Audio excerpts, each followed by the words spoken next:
In today's video, I'm going to teach you Microsoft SharePoint, finding files in SharePoint and OneDrive. Pro tips. Let's start right from your SharePoint home. Open SharePoint from your Microsoft 365 apps and land on the Start page. This page is your command center. It shows your frequent sites, recent files, and quick links.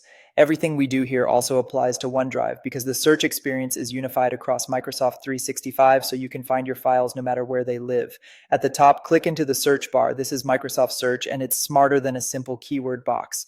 As you type, you'll see suggestions for files, sites, and even people, and you can press enter to open the full results page. Think of this as your starting point. You can run a quick search, then refine it as needed. To get precise results, use property-based commands. These are structured queries that tell SharePoint exactly what you want. For example, try file type PDF to see only PDFs or title / budget report for an exact title match. You can target authors with author me, limit by location with path, your team site URL, or narrow by time with last modified time 2025-01/01. Tip: don't put a space before or after the colon and use quotes for multi-word values.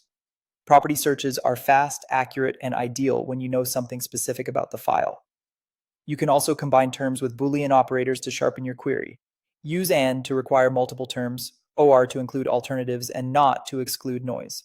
For example, budget and forecast narrows the results. Budget OR forecast broadens them. Budget not draft filters out drafts. Add quotes for exact phrases like statement of work. Use parentheses to group logic and add a wildcard at the end of a word like budget to catch variations. Writing operators in uppercase makes your intent clear. If a broad keyword brings back too many items, switch to the built-in refinement tools on the results page. Filter by file type, modified date, site or location, and who modified or shared it. You can also sort by relevance or by most recently modified, and toggle between all results and files to cut out sites and pages. These refiners are perfect when you're close but not quite there. The same approach works in OneDrive. Open OneDrive, use the same property commands and operators, and refine just like in SharePoint. Start broad, add precision with properties and operators, then finish with refiners to lock in the exact file you need.